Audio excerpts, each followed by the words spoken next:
Alrighty, so we talked about counting in binary and hexadecimal on Monday, I guess it was. So now we are, the whole thing was all to prepare for what we're about to do today, which is learn about how MIDI works. So MIDI is actually an acronym for Musical Instrument Digital Interface. And I need to tell you a little bit of a backstory about how this came to be. Back when we were starting to get into this notion of electronic music with synthesizers, you would have, we'll look at synthesizers later in the semester, but you would have all these little electronic circuits that you'd patch together, and they would work with each other until they make these really bizarre sounds. And you had a keyboard hooked up to it, and it could control that amplifier, and you would get it all going. And that was great and everything, but it became kind of unwieldy because they could only have one sound on them at a time, and trying to get another sound, you have to repatch the whole thing. And so you would have to have more than one system. So you can actually look at some image photos from concerts in the 70s and things where people were starting to use these, and they were surrounded. I mean, the keyboard player had like tons of keyboards all around him. And it has stack, patch cables spilling out, and they, play this sound. They go over to this keyboard, play that sound. Like, this one, play that sound, because I can only do one at a time, and it took you forever to patch it all together. So it was kind of a mess. Well, so the idea started coming about. What if we could do some of this digitally? And this is when keyboards like the Yamaha DX series came out. The DX7 was not the first one; it was the DX1, I guess. Was the first one. It was much bigger and not as successful, but this was the first sort of commercially available digital synthesizer that anyone really took seriously. But what was cool about it was that instead of patch cables and everything, it was using digital circuitry to mimic this synthesis thing, which was very slick. And they sold it gajillion of them. I have one in my office that I need to bring back from the dead. What was really cool, what's historically significant from the point of view of us is that there are a lot of musicals from the 80s that were orchestrated for the Yamaha DX7. Like, there is a keyboard part in the orchestration called the DX7 part. So, like, Into the Woods has a DX7 part in it. And it tells you which DX7 patch to use. And so you do some of these old musicals from the 80s, and you either have to find a DX7, or you have to, find a piece of software that can pretend to be a DX7 to get you those sounds. Because if you want them to be faithful to the orchestration, that's what you got to do. So there's a market out there for working Yamaha DX7 synthesizers. Oh yeah, like people will buy these things and pay you money for them now. I was a master programmer of that one. Yeah, I've got one up in my office that's got a dead battery in it. I got to replace the battery, and then I'll see what else is in it. Is it a 2 or the original DX7? I don't know. Look and see. Somebody gave it to me a couple years ago. One of my students gave it to me, found it at the theater they were working at in the summer, and claimed it, and they didn't have room for it, so they gave it to me, and I've just been meaning to repair it. Either just keep it, or maybe I'll sell it. But anyway, as some of these companies were starting to wrap their heads around, companies like Yamaha and Roland and these guys were trying to wrap their heads around how might we do digital synthesis, there became the other issue of, okay, well, how do we control this? Because we've got to get away from this notion of, the gajillion keyboards in a stack. And wouldn't it be great if we could just have one keyboard that could control all these? And this was before they thought of putting both in the same box, right? So initially, they were just going after a digital synthesizer that could be in a rack that you would hook a keyboard up to and it would work, okay? So they said, well, we could envision a rack of synthesizers with a single keyboard that could control any one of them at a given time. So instead of switching to a keyboard for the next song, you just hit a button, and now your keyboard's controlling the second synthesizer in the rack, and you get a new sound that way. So they had to figure out a way to do that. Because these were digital synthesizers they were trying to make, they needed to be able to control them digitally. And so that's how MIDI was born. So there's this organization called the MIDI Manufacturers Association, or organization, I don't know. Association is MMA. And it was a bunch of these companies that were trying to make these synthesizers. They all got together and said, and somehow they agreed to not make it proprietary. So they said, let's develop an open standard for this, to allow these keyboards to communicate with the synthesizers. That way, anybody can sell a keyboard, and it can control any of our synthesizers. And that would be really great for the musicians, because they're not going to have to figure out, like, do I have the Roland keyboard to go with my Roland synth? It'd be really nice if these things just all spoke the same language, and then, and then it's really just about whose synthesizer do I like the sound of the best, right? And they can use any keyboard with it. So that's where that came from, is they needed to be able to control these synthesizers with the keyboard.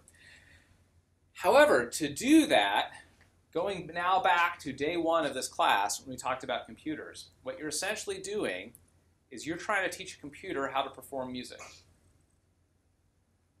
Okay? That's what they're trying to do. I mean, because if you're going to have that keyboard communicate digitally, that keyboard has to be able to communicate. That keyboard is now a computer, and it's communicating digitally, in other words, in binary, whatever it is the musician is doing with that keyboard.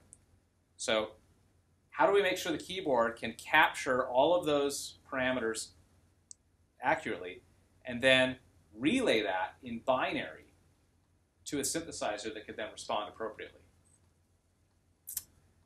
That's kind of tricky. What we're trying to do is teach a computer how to perform music, not teach the computer how to make the sound. That was the synthesizer. So the digital synthesizer was all about how do you teach a computer to make sound.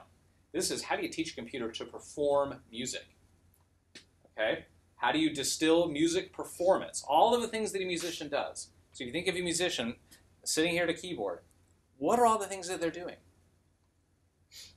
Well, they're pushing keys, right? So you need to know which key they're pushing, but you need to know how hard they're pushing it, because like on a piano, that makes a difference.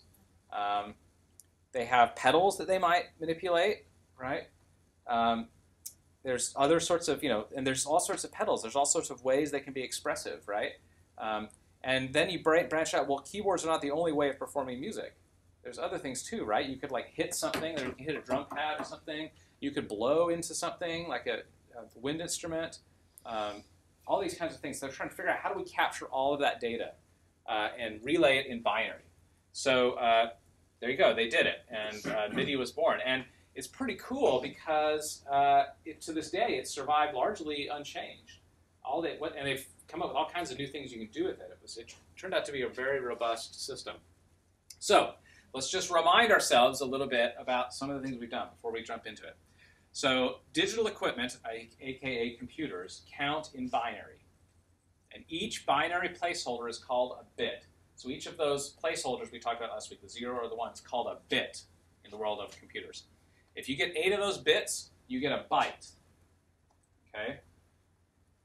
And this is a byte, 01010101, 8 bits makes a byte.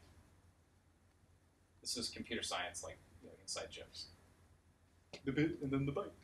And there's another one that you'll get in a minute. Okay?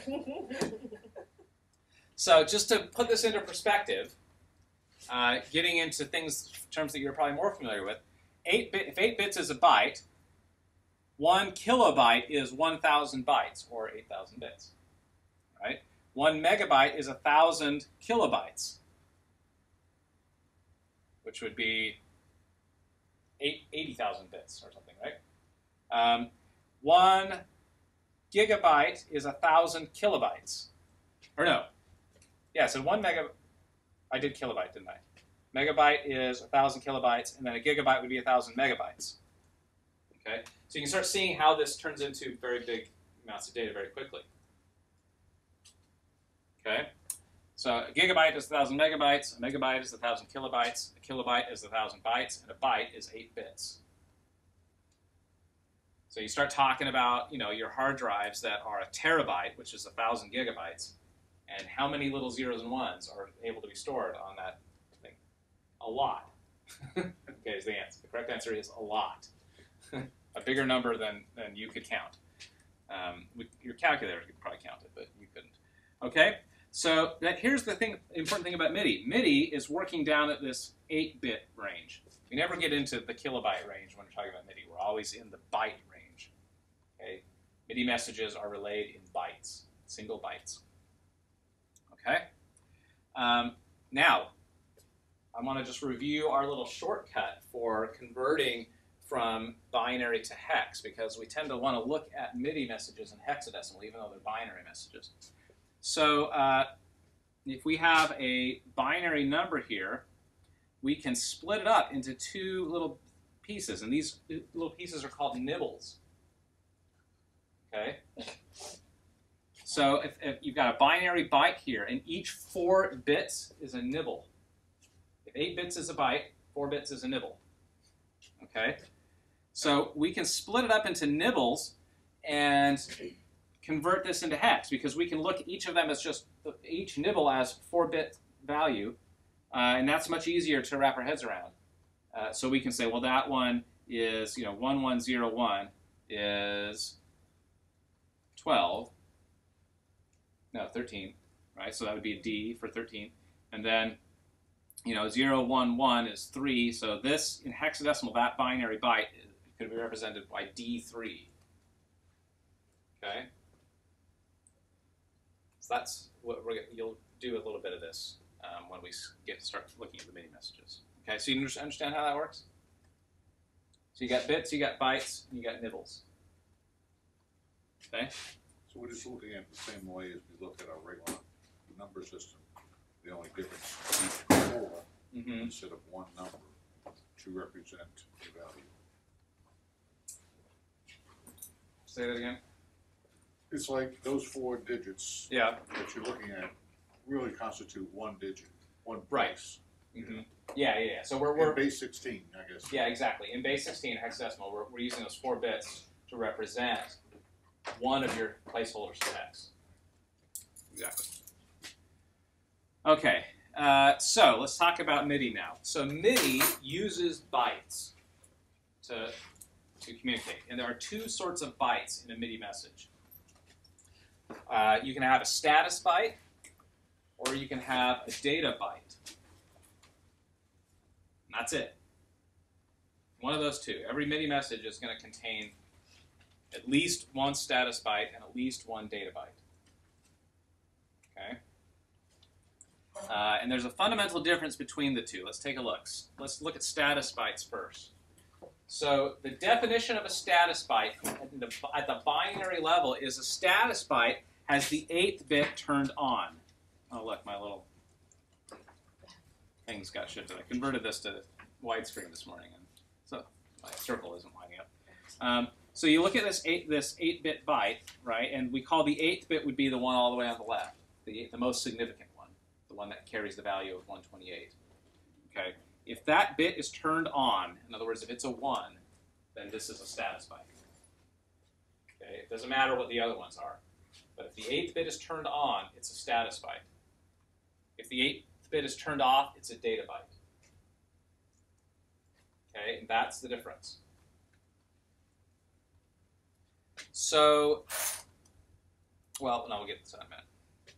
Okay, so that's it. That's the only difference.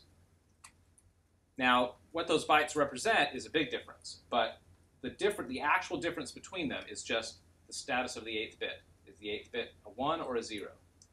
If it's a 1, it's a status byte. If it's a 0, it's a data byte. That's it. Okay? All right.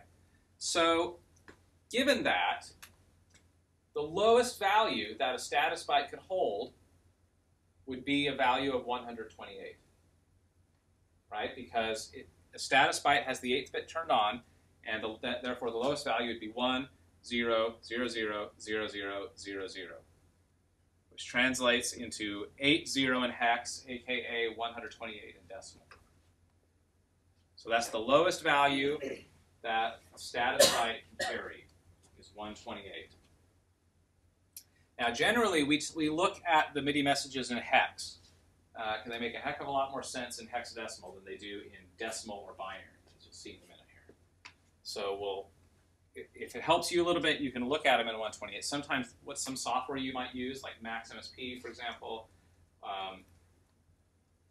QLab to some extent as well, will ask you to deal with these in decimal. So you may have to do some conversions there. But generally speaking, it makes more sense in hex, to us anyway. It makes perfect sense to the computer in binary, but it makes sense to us in hex. And it was written to make sense in hex. So they created it to make sense if you're looking at it in hexadecimal. Okay?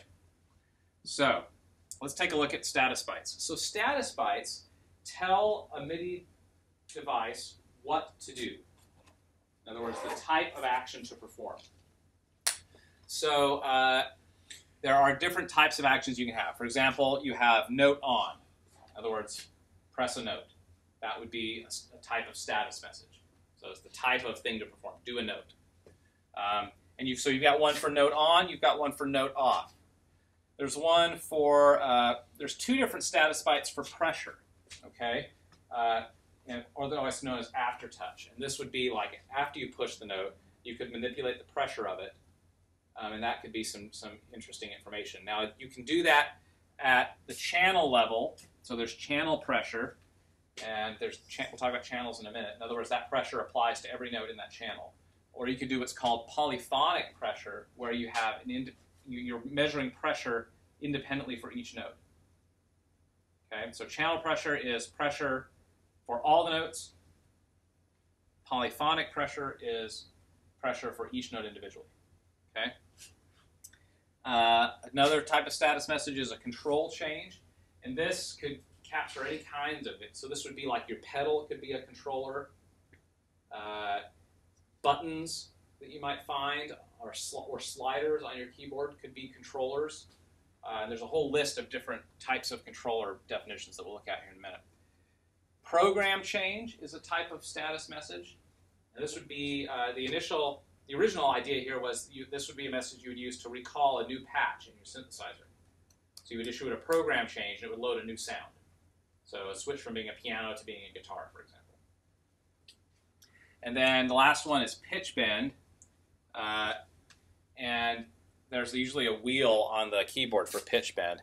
And it's a really high resolution controller that allows you to, the original idea was use it to manipulate the pitch of a given note, but you can use it for anything really. So those are what are called the channel voice messages, the channel voice status bytes, okay? In meaning that they have to do with manipulating the sound that you hear. Okay. There's what's called a channel mode message, and it uses the same status byte as the control change, but the data byte that goes with it is different and represents something different. I'll show you that in a second here. But channel mode messages, this tells the synthesizer itself to behave in a slightly different way. For example, a channel mode message might say, just kill all the sound right now, please. There's a channel mode message for panic, essentially. All sounds off. Hit this button and make everything stop. Which is sometimes very useful when you're programming synthesizers. Sometimes they get carried away and then get stuck in a loop or something, and you need a message to say, just stop, whatever you're doing. Just please stop everything. And it'll do that. And then there's a last type of status byte called a systems exclusive. And remember, this spec was created by the MIDI manufacturers. This was people who make electronic music instruments, like Roland and Yamaha and these kinds of places. And while they were all getting along and were trying to make an open standard, there was a little bit that they wanted to reserve to themselves. They wanted a certain amount of proprietary information, and so there's a special status byte for systems exclusive. The idea there was, if we want to put some killer feature into our particular thing, we want to be able to communicate that independently of the open standard. And the classic example for this is dumping patches. So if you have two Yamaha DX7s, for example, and you have all the patches loaded on one, you can dump them to the other one using a systems exclusive message. So it formats it in the proprietary Yamaha patch protocol, sends it out the MIDI cable to the other keyboard. Now the other keyboard has all those same patches now. Okay, and you tried to send that same message to a Roland synthesizer, and it wouldn't have any idea what to do with it. Okay, it would just ignore it. Okay. All right, so let's take a look at how status bytes work. Remember, this is designed to make sense in hex. So if we look at it at the hexadecimal level, you split it up into the two nibbles. Okay, and the high nibble is the part that tells you which type of message this is. So if the high nibble is an 8, that's a note off. If the high nibble is a 9, that's note on. So on and so forth. Pitch bend, the high nibble is E. Systems exclusive, the high nibble is F. And then the low nibble, which is what we're using with the little n, that denotes a channel number. The idea here being that a synthesizer could actually have more than one sound loaded on it at a time. So you could have the piano loaded up on one channel and the guitar loaded up on another channel. And you could be sending 2 MIDI messages at a time to control each one. So if you could say note on channel 1 and you'd get the piano, note on channel 2 and you'd get the guitar. So if the channel number is indicated by the low nibble, how many possible channels are there?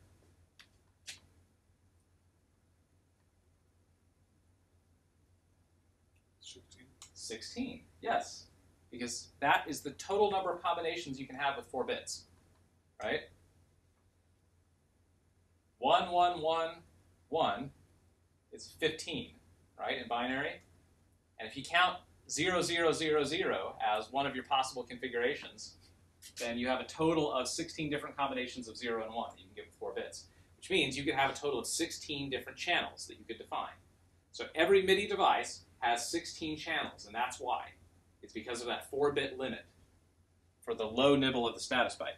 So if I said 9, 0 for a status byte, that would be note on for MIDI channel 1. Because 0 is the first possible combination, therefore that's channel 1. So it's 0 based. That will get you every time. 0 is 1, 1 is 2, 2 is 3, so on and so forth. Okay? Questions so far? Status bytes. Just wondering why they had to use 0 as a value. Because they can get an extra channel out of it, right? It's counterintuitive. It is. It's completely counterintuitive, but it was a free extra channel, right? If they didn't, then you'd only get 15 channels. And most synthesizers will do that. We'll add the +1 for you. Oh, they will? Yeah, yeah. But when you're doing it in a hexadecimal, you have to remember that to get channel 1, you got to do a 0. Okay. Change. What's that? Don't you touch that keyboard. I'm going to give you this as a handout. But if I don't write it down, Okay. then I'll never see it. I know, that's me too. So these are your possible status bytes. So every aspect of music performance has to somehow fit into one of those status messages. Okay. And you'll start. Yeah. So as a musician that Yep. has to walk into a space and program a MIDI keyboard, like, does that mean that you just have to have a basic understanding of all of these things to do this? Well, Or you don't necessarily need to understand it at this level. You do need to understand what is possible, right? So what are the possible ways that the keyboard could capture information from me? Okay. You know, it's not going to capture my feeling, right? Right? It's not going to be able to do that. There's no status byte for feeling or emotion, right? So, but it can do it. It can tell you. It can sense what note you're pressing. It can sense whether you're manipulating a pedal or something. It can sense whether you're pushing a button, right? So everything you're doing has to be one of those things. Okay. And that's where MIDI gets a bum rep, is because it says, "Oh, it sounds so mechanical."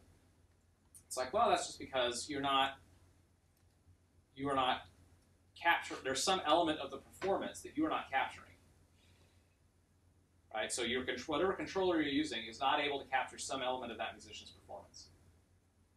It cannot see. It doesn't seem to recognize that the musician is happy, not sad right now. And so that's a weakness in your controller.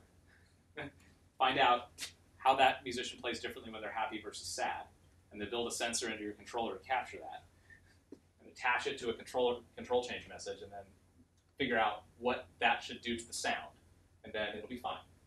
Okay. All right. Can I switch now? All right. All right. So now we've talked about status bytes. Let's talk about data bytes. So data bytes follow a status byte. So a status byte comes first, and then data bytes come after it. So if a status byte tells a MIDI device what to do, a data byte tells the MIDI device how to do it. Okay? So, for example, note on would be a status byte. The data byte that would follow would be which note.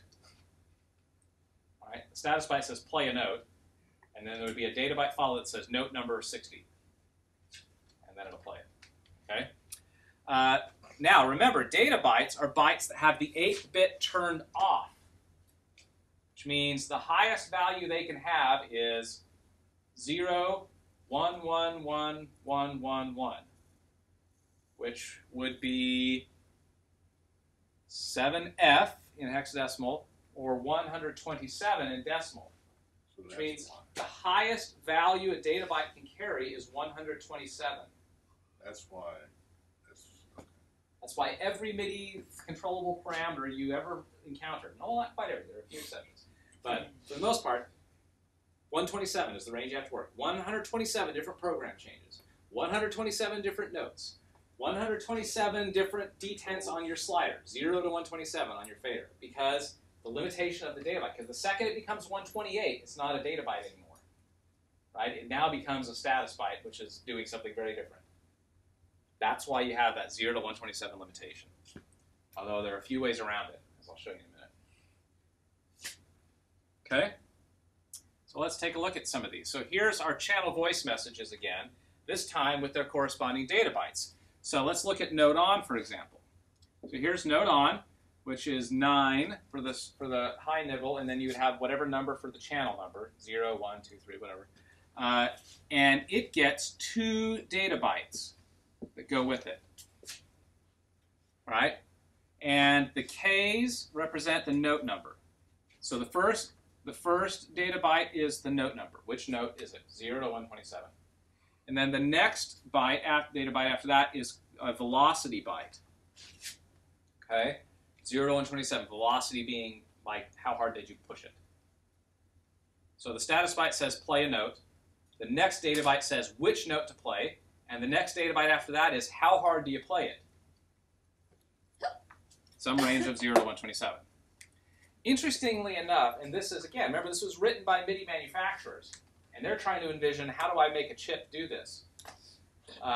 And as much as we do have a separate status message for note off, that was really annoying to the person who had to make the chip. Because they're saying, I've got this button, this switch that I'm going to push, and it's going to relay this particular message. And then I have to figure out a way to, I have to build a whole other chip that will send a completely different message when I release it. And, you know, that was going to be a pain in the butt, and it was going to cost money. That's 2 chips now instead of 1. And so what they said was, hey, how about this? How about we just say that a note on message with 0 velocity is a note off? Okay, so that's what's going on here, is that if that third data byte is greater than 0, then it represents a velocity value. But if it's 0, then that whole message will be interpreted as a note off message for that particular note. And that way, the guy who did the chip didn't have to program a whole second chip to do a new status byte message. This becomes important later when you start dealing with keyboards, because let's say that I want to use this MIDI keyboard to trigger sound effects on my show. Okay, and maybe because like QLab or something will respond to MIDI messages. So I'm going to say, all right, I've got a whole. I'm doing this, by the way, for my next show, Cat in the Hat. We've got a whole keyboard full of sound effects because it's all physical comedy and everything. I'm going to have a guy sit there and play it for me. And QLab is not going to listen to the velocity value and in any meaningful way. Right? All the QLab wants to know is what is the MIDI message that I should listen for that will play this thing, okay? And because velocity is not a part of it, I just have to tell it, just respond to any velocity. The velocity doesn't matter. I just want you to play the little crash, okay? So I'm going to say it'll be a note on, it'll be this note, it'll be a note on message for this note, but you know any velocity will do, okay? Well, guess what happens then?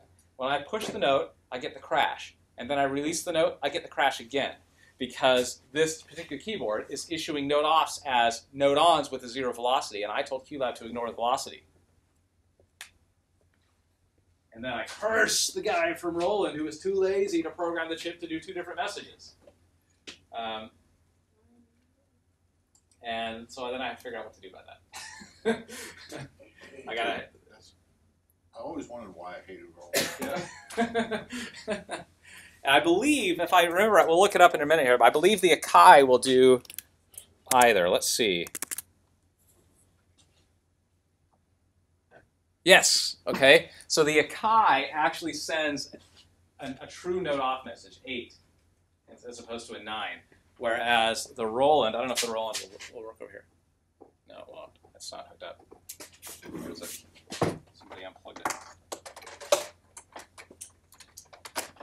Hold for sound.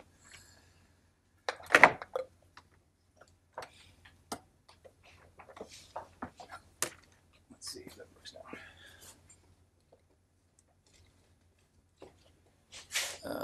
Let's try port 2. Port 3. There we go. Look at that. The Roland is doing 90.3C00 for velocity. So the Roland does, for note off, when I release the note, the Roland issues a note on message with 0 velocity. But the Akai issues a proper note off message. All right? So the guy from Roland was too lazy to write a chip that could do 2 messages, but the guy from Akai wasn't. Okay? So there you go. However, both of these keyboards are technically in spec. Like, they are in compliance with the MIDI specification. Because the MIDI specification says that a note on message with 0 velocity is technically a note off. One was just not as lazy as the other. Exactly. Okay. Both are technically correct. That's all it is. Okay. So I prefer to buy keyboards that behave like the Akai because I'm always using them to control things that aren't synthesizers. Synthesizers are quite happy to listen to both types of messages. But QLab, for example, is not. And so, and your mixing console is not. So I prefer keyboards that do true note off messages with a note off status byte so that I don't have that problem. But that's just me. It's because of all the wacky things I'm always trying to do with MIDI. Yeah. How can you check a product to see if it's sending notes off, notes on? You have to plug it in and check it like this, like I just did with the software. There's some That's programs. the only way. Yeah. Take your laptop over to the Guitar Center and, and hook it up and see. Or call them up. Sometimes they'll tell you if they know. If they know, Yeah. So note off, note on, polyphonic, key pressure, and control change, they all get 2 data bytes. The control change, for example, the first data byte is the controller number. So which controller are we manipulating? And you can have 0 to 119. You don't get the full 127. I'll tell you why in a minute here. So you only get 0 to 119 for controller messages. Actually, I'll tell you right now. So 120 to 127, those are the channel mode messages. Maybe the ones that do like all sounds off and all that stuff like that. So those are reserved. That's 121, 123. Yeah. So 120, those are all channel mode messages. 121, notes off. Yep, exactly. Program change only gets 1 data byte because that's all it needs. So program change and then which number are we switching to? 0 to 127. Which one do you want? Channel pressure only gets 1 data byte because remember this is applying to every note and therefore you don't need the note number. All you need is the actual pressure value, so it's 1 data byte. Pitch bend is a little bit different. So with pitch bend, it turns out 0 to 127 was not enough resolution to do a smooth pitch bend. We would get grainy, okay? So it gets 2 data bytes, and they do this really, really clever trick, which is what they call, it's a 2-byte, 7-bit, it's a total of a 14-bit number. But it's that 14-bit number is derived through 2 7-bit bytes. Wait a minute, Jason, you just said that a byte has 8 bits. Well, it does. But you could call it a 7-bit byte if you don't turn on the 8th bit. Okay, so what they're doing is they're saying, okay, look, we know that we can only, the biggest number we can do is 127. And if we turn on that 8th bit, it becomes 128, and we're not allowed to do that. But if we have another byte, then we could. So what they do is they're saying, if you look at all the bits, we have 1s, 2s, 4s, 16s, 32s, 64s, right? And then this one would be 128, but you don't get to use that one, okay? So if you start a new byte, then this one that would normally be 1 is actually 128. And this one that would normally be 2 is actually 256. So on and so forth. All the way up till you get to a really high number. Yeah. And so totally, in total, if you add that all up, you can do 16,535. The biggest number you can do. That way, that's how pitch bend is able to break that 0 to 127 barrier. Is they do this bit shift. And so the 2 bits are the LSB, or the 2 bytes are the LSB and the MSB. LSB being least significant byte, MSB being most significant byte. So the least significant byte would be this first one, because it's the one that carries the low values. And the most significant byte would be this one, because it carries all the highest values. Sometimes these are called the highs. The MSB, it's usually called MSB and LSB. You'll see this, there's a controller message that does this too, called non-registered parameter byte. It's the same concept as the high nibble versus low nibble. Right? So the high of the status byte, you got the high nibble, which tells you the message, and then the low nibble is the channel number. So we should use high and low to identify the bits that carry the most value. Okay? So that's what's going on with pitch bend. It's a little trick. That's quite clever, actually. All right. Everybody with me? Okay, so let's do some, shall we? So here is a note-on message in hexadecimal. What in the world does this mean? Well, let's start breaking it down. This first byte, it says 9-1. Well, that 9, that's note-on. Because the first byte is a status byte. And it's a 9, so we know it's a status byte because a data byte couldn't have a 9 in the high nibble. Right? The highest value a data byte could have in the high nibble would be 7. So if you ever see a byte that has an 8 or higher in the high nibble, you know it's a status byte. Okay? So the 9 means note on. The 1, what's that mean?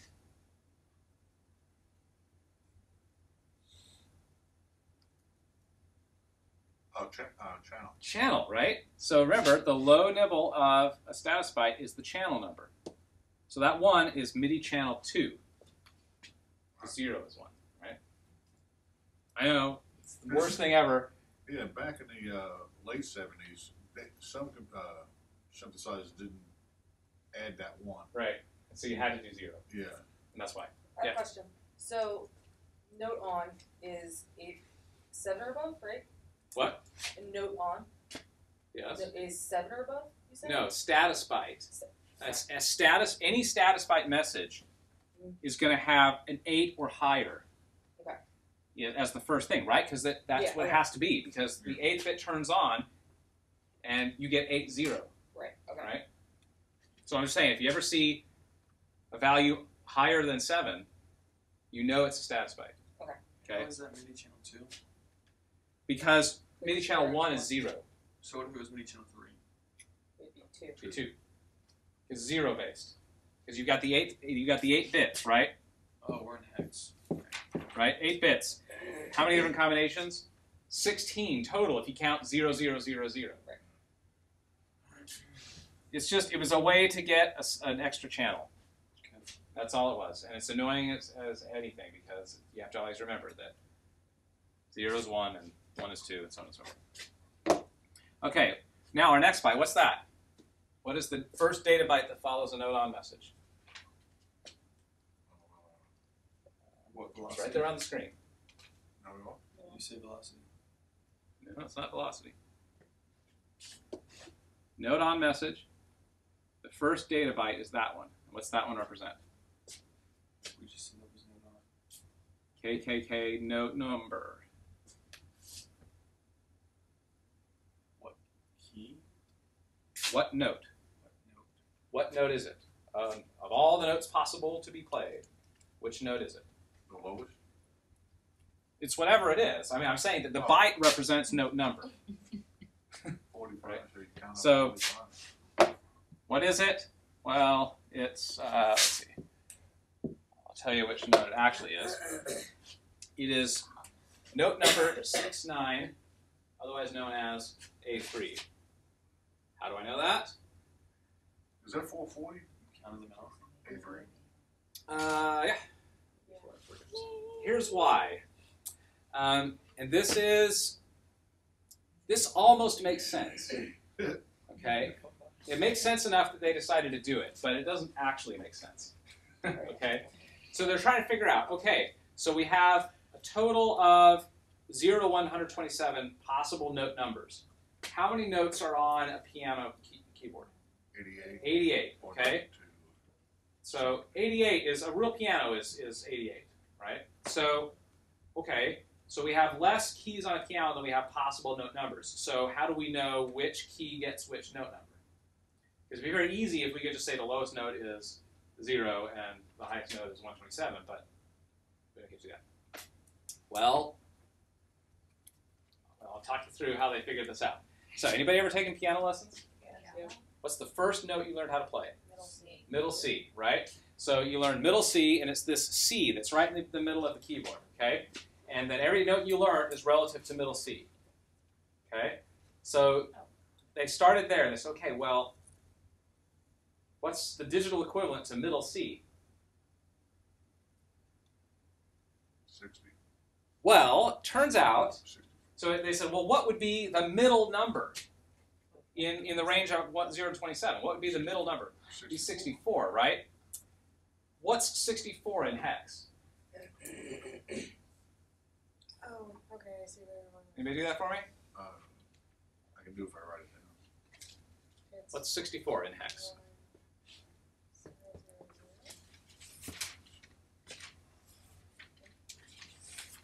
1, 0, 0. How many 16s could you get into 64? 4. Okay. And then how many would you have left? None. None, right? So it'd be 4, 0. Okay? Oh, okay, it's not bad. Great. And they say, okay, well, that doesn't really make sense. But 4, 0 is only a few higher than 3C. So hexadecimal 3C, what's 3C? What's that in decimal? That's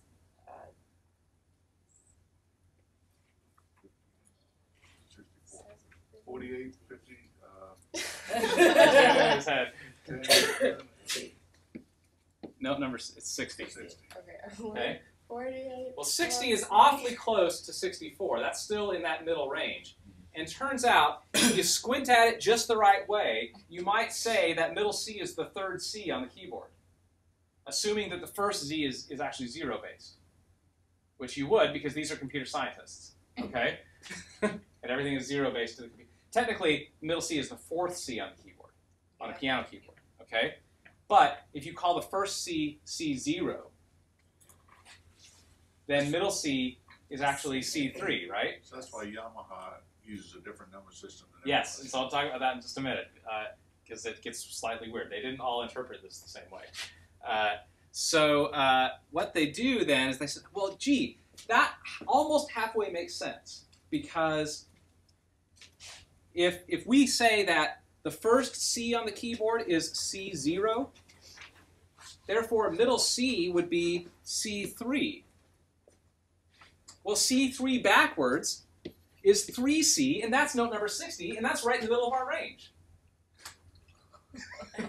So as scientists, they're making this stuff conform to their wishes or their perceptions rather than actually numerical. But they're trying to make it make sense to a musician, though, right? So the computer science is but it going, does it as right. musicians, it's like, well, middle C is a thing for them, and maybe we can make this work. Yeah, And but music is mathematical. It's not.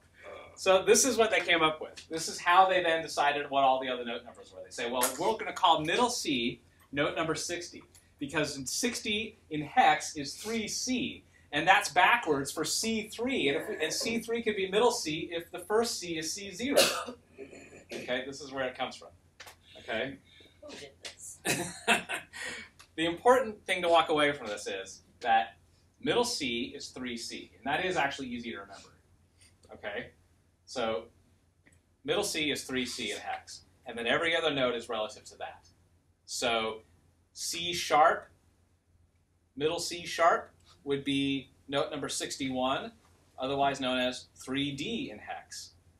And then the D above that C would be 3E, right? And then the D sharp would be 3F, and then the E would be 4-0, so on and so forth. So you keep counting up the scale. What's convenient about this is that there's 8 notes to it. It is actually, well, not if you count the Not black the notes, right? sharps, the Okay. baseball. So it doesn't actually work that way. Sure. But that would be super cool if it did. Okay. All right, so there you go. That's how we know that note number 69 is A3. So it's the A above middle C. So technically, you would call that A4 if you were one bass, and that's where you get into the Yamaha versus Roland numbering, okay? Because what happens is Roland decided that they were going to call the first C C1, because that's how the musicians call it. They call it C1. And they were trying to translate all this for the musicians. And so they said, all right, we're going to call the lowest C C1, and therefore our middle C will be C4, which is still 3C in hex, but when it shows up on the display screen on the keyboard, it's going to show up as C4 instead of C3. Whereas every other keyboard does it as 0-based, and middle C is C3. Ultimately, when you distill it down to the binary level, it's the same. Middle C is always 3C, note number 60. But what they translate that to into the screen that they show you is going to be different depending on which manufacturer. They're going to say what the note you just played is either the 4th C or the 3rd C. So And is it safe to assume that a manufacturer of a product is either from Yamaha or Roland, yeah, based on if it's down an octave or up an octave? Sometimes I have a lot of right. Well, that's where it gets you into trouble. Is that if you interpret that data the wrong way, then you could ultimately end up playing everything 1 octave higher. Okay. But what it really boils down to is the first C on the keyboard. Are they calling that C1 or are they calling that C0? And then everything else should make sense from there on out. But yeah, from a MIDI point of view, what the software might show you as C4, if they're using the Roland notation, that's going to actually be note number 60. And you might actually think that it's the octave above that. So it's just a slight little gotcha. And I'll show you, there's a cool little, I'll show you in a minute, but there's a really great little program called MIDI Monitor. It's free, you can download for your Mac. And it'll show you the MIDI messages that are coming in on your keyboard. That's one of the ways you can check if it's real note off or not. And it'll translate it into English for you. And there's a preference that says, do you want the middle C to be Yamaha or Roland bass? So Well, how do you get this MIDI monitor? it's snoise.com. Noise.com. Snoise.com. S-N-O-I-Z-E. S-N-O-I-Z. Noise. Snoise.com. I'll show it to you in a minute here. All right. Okay, so what's our third byte here? So now we know that that second one was note number. What's our third one? Velocity. That's velocity, right? So, and it turns out that it's a velocity of 127, full velocity, because 7F is the highest value a data byte can have. Yes, because one value higher than that is 80, and that would be a status byte, right? So this is full velocity 127. Great, so 91457F means note on MIDI channel 2, note A3, full velocity. So it would be that note on the keyboard. If I push that note, that's the message that gets sent. Okay? And assuming I hit it at full velocity.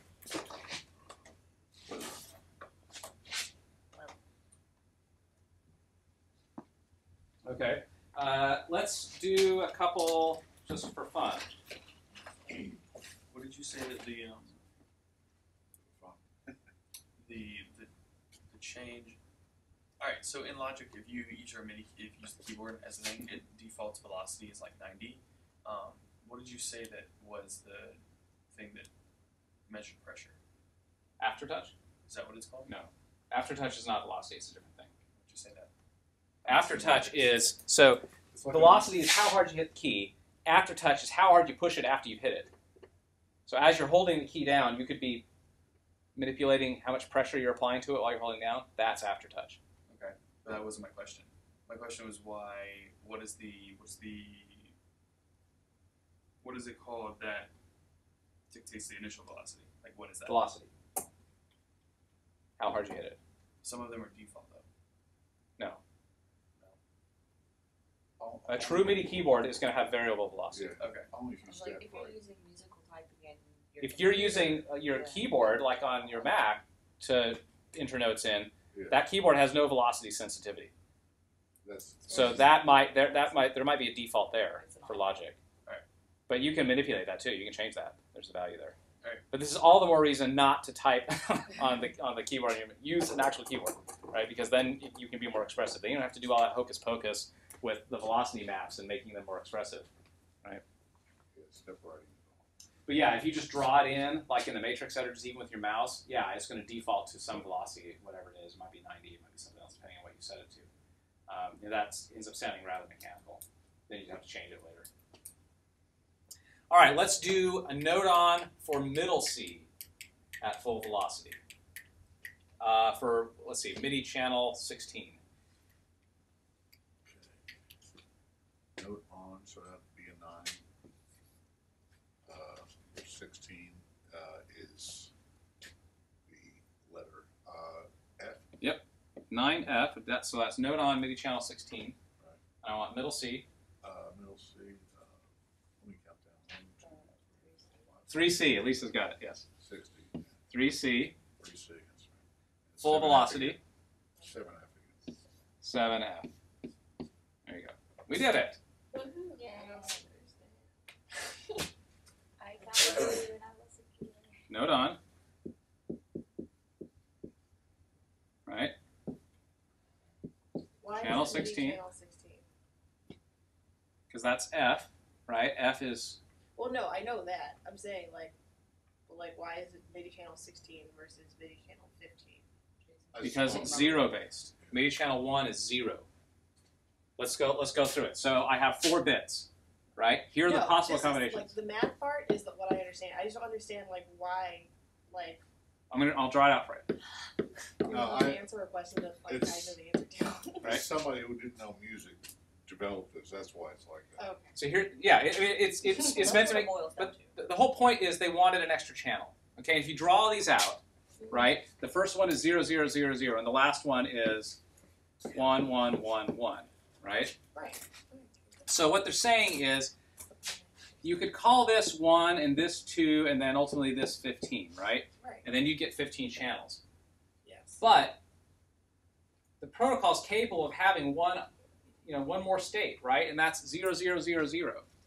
So we could get an extra channel out of this. No, and I get that. My question is is the reason why it's 16 so that you have the option for all? Yes. Okay. So Right. is it always going to be Yes. F? Yes. Always going to be 9F for note on. No. It's always going to be F for channel 16. Right? 9 is note on. What is channel 16? It's some channel, so you've got a MIDI device, and it's listening for MIDI messages. And it will lump them into one of 16 different categories. I was waiting for Right. physical application of these letters and numbers. So there's 16 different places that will respond to MIDI messages. Okay. And so that F means this message routes over here to column 16. Got it. That's all I it mean, means. it's like having 16 people. You can give orders to each one. Yeah. That's what I was waiting. That's Sorry, yes, okay. I understand. Okay, there we go. Let's take a look at another. Here's control change. Woo. So control change comes with 2 data bytes. The first one is the controller number. Okay, so the CCCC, that's controller number, 0 to 119. And they've mapped a lot of these out already for you. For example, controller number 7 is volume for that channel, for that MIDI channel. Controller number 10 is pan. the modulation wheel, which is, this wheel here. That's controller number 1. And so on and so forth. So you've got like breath controller. Yeah, that's 3, isn't it? What's that? Breath control. Oh no. Breath control is controller number 2. I mean 3 if you call it 0 base, but they don't do that in the controller values. I used to have them all memorized for no reason. Yeah. There's a whole bunch more. I mean, these are just a few of them. I'll show you the whole list later. But this is just some of them. So the second data byte would be which of these controllers are we doing, and then the third one is what is the value of that controller. Okay, in a range of 0 to 127. So let me just show you one now. So here is a control change message. Let's talk through what this means. What does the B stand for?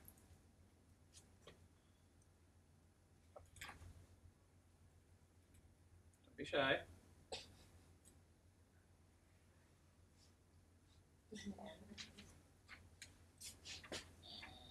There it is, the B. Oh, right.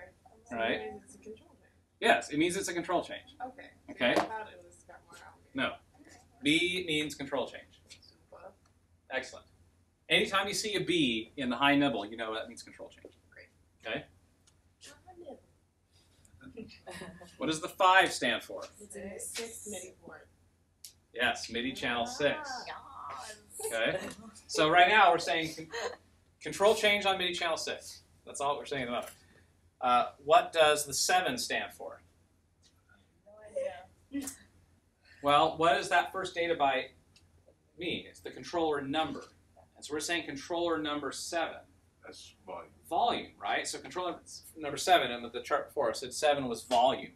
So we're saying controller 7, or other words known as channel volume. And what's the third byte? The 0, 0. What's that mean? It's quiet. Yeah, so that means set the volume all the way out. 0, no volume. So this message would turn the volume for channel 7 all the way down. Sometime in this class, will we get to define those controllers that are blank? Mm-hmm. Do we learn how to do that? Well, you can use them for actually anything you want. Yeah, that's what I mean. So- I want to learn how to do Yeah, that. yeah, we're gonna do that. Exactly. Yeah. So there you go. All right, let's build our own now. You ready? We'll try. Let's do pan. So I want to pan channel 4 to the left.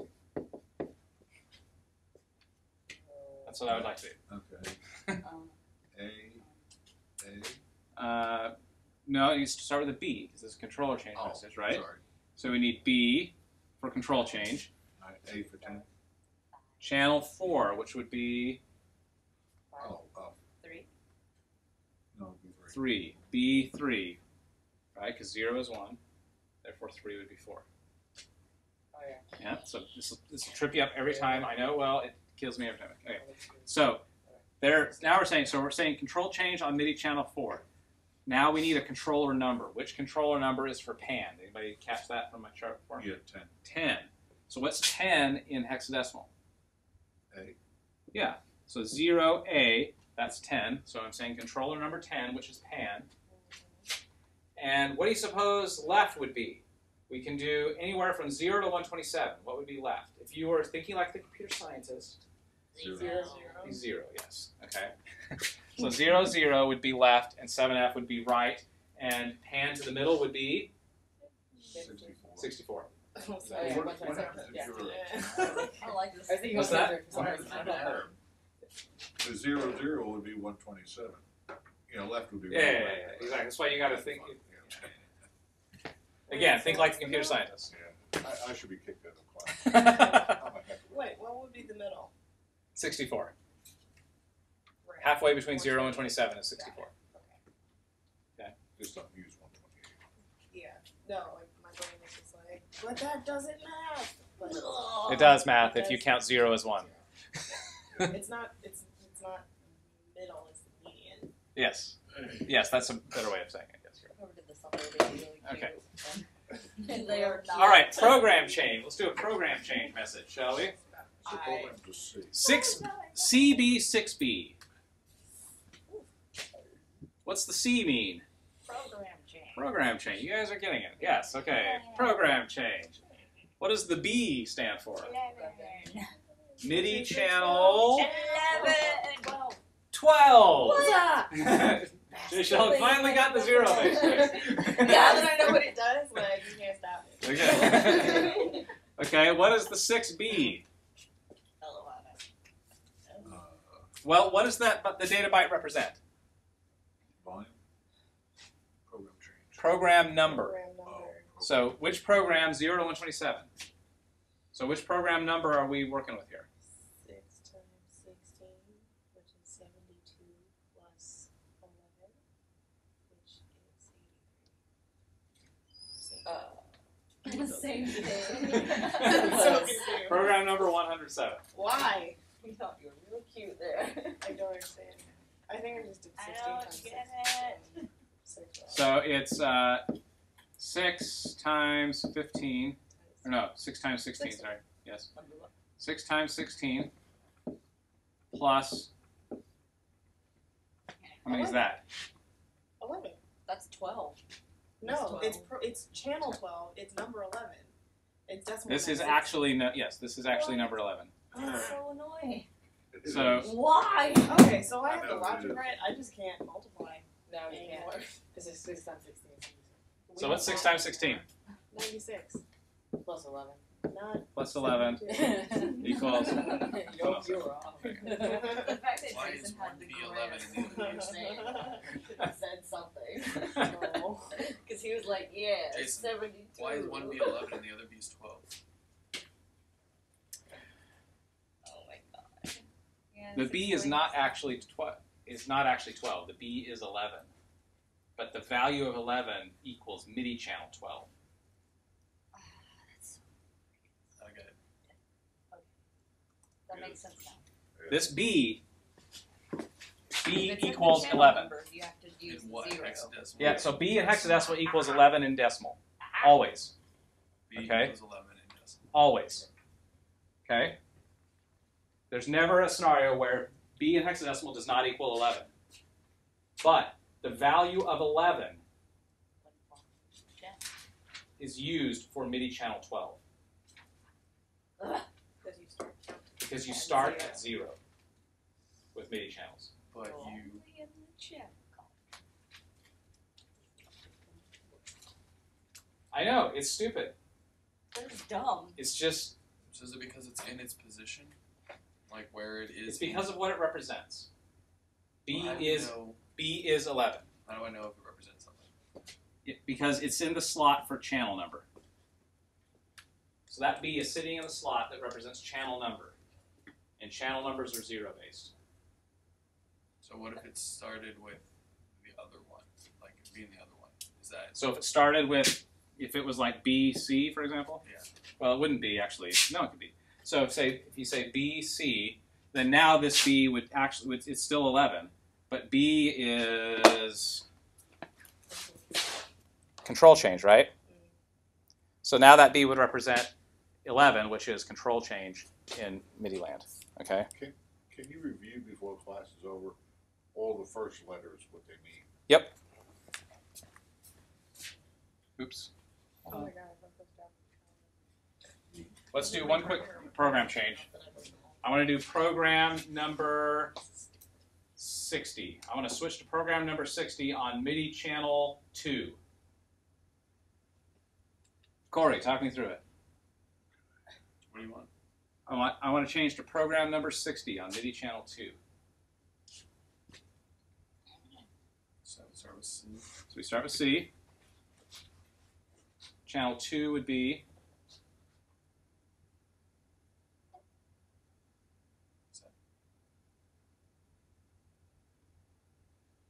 I don't know if that's 1 or if it's 3. Yeah. So here you go. Number 0 is channel 1. number 1 is channel 2, right? Number 3, no, I'm doing it wrong, sorry. Number 2, I'm getting ahead of myself, is channel 3. Number 3 is channel 4, right? That's how this works. So if I wanted to do channel 2, it would be a 1 for the number. Make sense? Yeah. All right. So now what would be program number 60? Is that hexadecimal that adds up to 60? Yeah.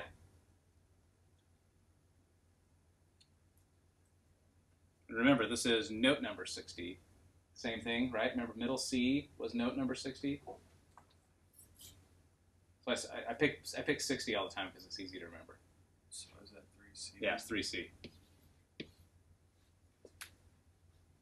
If you memorize that, if you memorize that 60 is 3C in hex, then you can count everything relative to that really easily. There you go. So that's program change to MIDI channel 2 to program number 60. Try to accept. You ever have your parents tell you to do something you hate? Yeah. You just have to accept. Yes, this zero-based channel number thing is just, it will never make sense, and there is no good reason for it. It just is. And if you want to do MIDI, you just have to be okay with that. It's just one of those things. So here they are, again, all the different messages. So 8 is note off, 9 is note on, A is, polyphonic pressure, come back. A is polyphonic pressure, B is control change, C is program change, D is channel pressure, E is pitch bend. And F is systems exclusive, but Yeah, there it is. What's the purpose of 2 aftertouches? So one of them is channel aftertouch, Oh, and the okay, other good is one. polyphonic. And again, this is, remember, the guy who was going to have to burn the chip was involved in this conversation. Yeah. And he was saying, you know, Yeah, he listens to the Stones. I know. it's like, I really, it would be much simpler if I got to write a chip that does another message. It'd be really great if I didn't have to have it be, 128 different messages. Because if you think about it, most people who are playing a keyboard, if they're going to manipulate the keys, they're going to manipulate them all at the same pressure, right? So why put 128 chips in there for a pressure for each note when in reality we only really need it once? And so so to appease that guy and appease the person who didn't have to write the chip, they said, yeah, but maybe we want to have every note do pressure. And whoever was saying that was not the guy who had to build the chip, And they got into a fight over lunch over it the day that they wrote this thing, and so they decided to split the baby in half and say, all right, look, we've got an extra status byte, let's just do both, and then we can all go home today. Turns out that this particular keyboard does channel pressure. So all keyboards don't do both. Right, it's either going to do one or the other or none. So there's the note on, and there's the pressure, see? Pressure, and it's saying it's channel pressure. That's a lot of stuff for a CPU. It's really not too bad when you consider how much data it's pushing around when it does the audio. This is nothing. So here's that MIDI monitor program from that Snoise site. So this is all this data that's coming in off of my keyboard. I'm just going to filter just for the so this particular keyboard puts out what they call an active sense. It spits out a byte, like all the time to say, hey, I'm awake. So if I just zero in and settle, now I can play this and I can get all the different things. So I've just made my own MIDI monitor in Maximus P just for purposes of goofing around, but you can get this little thing, and you can download either of them for free. It's fine. So as I play this, I'm getting note on, note off, note on, note off. And then you can, in the MIDI monitor, you can do these preferences to say, how do you want note format to show up? Do you want it to be, you want middle C to be C3 or middle C to be C4? Or do you want to just see the hex number or the decimal number, whatever you want? Controller format, do you want the name or the number or whatever? So if I move this, So it's doing effect control 1 is what that's mapped to, but the actual number for that is controller number 12. In hex, that's 0C. This stuff is bothering me all my life. Yep. Well, now you know why all those limitations are there. Okay. So let me just show you some of these different options here. So here's a program change. So I'm just going to switch to a program. Now there's what's called the general MIDI specification for general MIDI, patches. So any synthesizer that's general MIDI compatible is going to have these sounds with these patch numbers. Okay. So if you do patch number 10, that's going to be a glockenspiel on any general MIDI device. So I just issued program change for program number 9. Okay, because I'm just saying 0. But here's another little annoying thing. The general MIDI specification is 0 based, but the program numbers aren't. So it's a further just confusion. So the first program in the general MIDI spec is program number 1, but that's actually program number 0 in hex. And if you go read the little MIDI book, you'll see that. So I just put on reserve in the library the actual MIDI specification. So it's called, here it is, I've got it up on the card catalog. The actual name of this book is The Complete MIDI 1.0 Detailed Specification Incorporating All Recommended Practices. That is the title of the book. This is another one that they fought over lunch one day, and they just said, we'll just put all the words in there, and then we can go home today. Okay, so that's what it's called. I had the library buy a copy a while back. You can't even get this in PDF because this is the only money that this organization makes. It's a nonprofit organization that manages this standard, and the only money they make is selling this book. And so the only way to get it is to call them, give them a credit card number, and they will send you a printed spiral-bound copy of the book. How expensive? It's surprisingly expensive. It's like $50 or $60. That sounds like something I'd want. It's fascinating, and it's in the library on reserve now for you guys. And I just emailed you. Did I just email you? Yes, I did just email you a little bit of practice homework for MIDI messages. Did I? Yes. Yes. Okay. The last 2 questions on there are going to ask you to build a MIDI message I haven't taught you how to build. So I'm going to ask you to build a MIDI machine control message and a MIDI show control message. Which means we have to go to the library. Which means you have to go to the library and open that book Let's see what you do. and figure out how to build it. This book is written for programmers, not musicians. Okay? So What was the show and scene stuff? the what? You said build a show. Show control. Yeah. MIDI show control message. So this was added to the spec, several years later, and we use it in theater a lot to control like light boards and fog machines and stuff. Yeah. So it's a subset of the MIDI spec now, and it's in that book. So there's a section about MIDI show control and a section about MIDI machine control, which are all things that were added later after this original spec. So every time someone wants to add something, they just append it to this book. But it hasn't really been appended for a while now. So this is the current version of the book. And it's on hold there? It is. So the call number is MT. Well, I just emailed her this morning to put it on reserve for you guys. So the idea is you can't check it out while it's on reserve. It's on reserve for like 3 weeks. Okay. Because I don't want one of you to check it out and then the rest of you can't get it. So you got to go to the library. They'll hand it to you, and you can like look at it for a half hour and then give it back to them. Okay. It's called the Complete MIDI. The Complete MIDI 1.0 Detailed Specification Incorporating All Recommended Practices. The call number is MT723.C5, published in 1996. This MT723.C5. But if you just go to the reserve section, just go to the reserve desk and say, I need to get the MIDI book that's on reserve for Jason Romney's class. They'll go, oh, yeah, this weird one that he made me buy like 10 years ago that no one ever looks at. It's like, yeah, that one. Oh, cute. A little smooth icon is so adorable. Yeah, so if you want to get the MIDI Monitor app, that is Snoize, SNOIZE.com. So he has two things, MIDI Monitor and SysX Librarian. SysX Librarian, it does systems exclusive dumps for different things. Again, that's free as well. So MIDI Monitor, it's free. The guy Kurt Rivas makes it. And he actually published the source code for it. It's open source.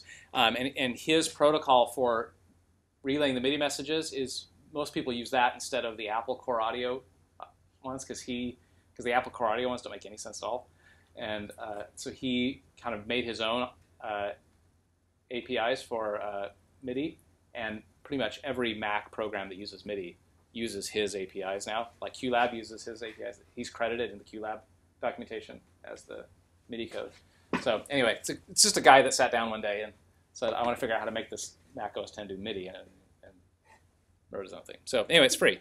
So that's what this thing is. Very useful. I mean, if you're ever going to do anything with MIDI, you should have this on your computer because it's the best way to test. I mean, that's the way you know whether your keyboard's doing, you know, note off or note on with a zero velocity when you do it, when you release it. I've got mine here that you can download from my site, which this is not quite as robust as MIDI Monitor, but it does allow you to create the messages yourself. So if you just wanted to experiment a little bit and make your own message, for example, you know, 903C7F, you know, if I wanted to see, so 964250, that would be note on, note number 66, so on and so forth. This is control change, so if you want to issue like a volume control, you can then do that and then move the knob and there's volume. Can you explain the difference between expression and volume? So expression is, in reality, there's no difference. Yeah. Right? They're both controller numbers. So expression is controller number 11. So both of them are a binary message that can range between 0 to 127. The difference is how it's interpreted by the synthesizer. Okay? So the idea behind expression is this was meant to be the equivalent of the expression pedal on an organ. Okay? And an expression pedal on an organ, depending on how the organ is configured, yeah, it gets louder, but it might also open up more pipes. Okay? So it's not necessarily just volume. So that's why they did it separately. It's because they wanted two separate messages. And that way, if you've got your synthesizer, you could say, all right, synthesizer, when you get volume, just control the overall level of the amplifier. But when you get expression, I want you to do something else, like open up the filter a little bit so I hear more harmonics or something like that. And that will also have it get louder. But it's all about how it's interpreted. And that is why we're able to do such amazing things with MIDI, with like mixing consoles and stuff like that. It's because ultimately it's just a binary message. It only means something when the thing on the other end responds to it. And you can make it, like QLab, for example, or your Yamaha console, whatever, you can have it respond to anything. Just say, hey, when you get this, do this. It doesn't care that that is a pan control. It just says, when you see this number come in on the port, just respond this way. And that's easy. Logic will do that. You can make logic. Well, we're going to do that on Monday. I'll show you how to map any control in logic to a MIDI message. Any knob, any button, anything in logic can respond to an incoming MIDI message if you want. I'll show you how to do that. Yeah, I would like to assign filters. Yeah, it's super easy. Groovy. Okay?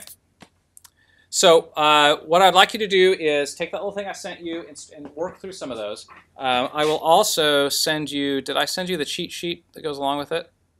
Oh, no, I didn't. Okay, so hey, look, if you want some practice, go to our website where the little modules are and look at this thing called MIDI Defense. Yes. This is just a fun little game that Eric and I made. It gives you an excuse to practice typing MIDI messages. Okay? So, there's an asteroid coming to Earth and you have to shoot it out of the sky to save the world. You grab.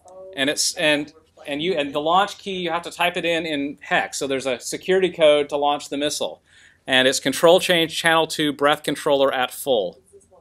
So, all right, B1 breath controller. What's breath controller? Well, I have this cheat sheet. 2.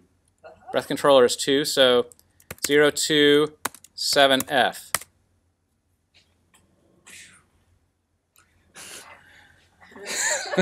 So if you get it wrong and the asteroid hits Earth, Earth blows up and you have to start over again. You have to restart civilization and then it goes over again. But there's a little cheat sheet in here. If you click on this, open launch key documentation, it will give you a PDF that is a cheat sheet that has all this stuff in it. Okay? So Will you be able to do it in time? Because there's another. yeah, so let's see. There's another one coming. Oh, crap. Channel pressure. Channel pressure is D. I know, I made Eric slow it down because I destroyed the Earth several times. So D600. The first version of the game, Eric Schwartz and I were kicking this idea around for a couple weeks. Like, we need to make this game. That's like this launch thing. And so he like sent me the first version. He's like, okay, try and play it. And like I couldn't do it because the asteroid was falling so fast that like even I, who know this pretty well, I couldn't get it in there. So program change is C, channel 16 F, pad 8. Oh, crap, what is pad 8? Why is that top secret? Because you're supposed to be like for NASA. oh, 5F. Oh, okay, I get it. That's so good. So it's the code book. These are the launch codes for the nuclear missiles. So it's, this it's just fun, okay? So anyway, you can play the game, but it comes with this little cheat sheet, which gives you all those status byte messages and all the different things that maps to it. So it's a way for you to like look stuff up, and it gives you the hex to decimal to hex conversions. And I'm doing really good. Let's see, channel pressure. That's C. Is that C? No, it's channel pressure is D. Sorry, I did that wrong.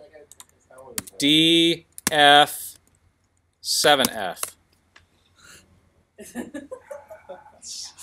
want to see the Earth. Yeah, okay, I'll let it kill us first. I'll do it wrong first. So control change is B. Let's say I forget about the zero-based thing. So B9. Mod wheel is 0, 1, 7F. Wrong. Okay, well maybe it's 0. Wrong. Oh, crap. Maybe it was 10. 0A. Ah! I know full is 7F. What is it, right? The problem is it's the zero-based on the thing. So it's actually 0, 1, I believe. Yeah, so modulation wheel is 0, 1. So it's really would be B8, right? So I'm serious. I'm going, no, come on, that's it. Do it. No. Oh, time to impact. Come on, please. You should totally make the asteroid speed up. Every time you do it wrong, it docks you points. So I was at -2 by all the times I was like hitting that wrong code and it was docking me. Game over. The Earth burned up because you couldn't type a stinking MIDI message. But they're so fun. I'm saying, like, when you're in elementary school and you have to lab time, but you're not allowed to play anything. The key.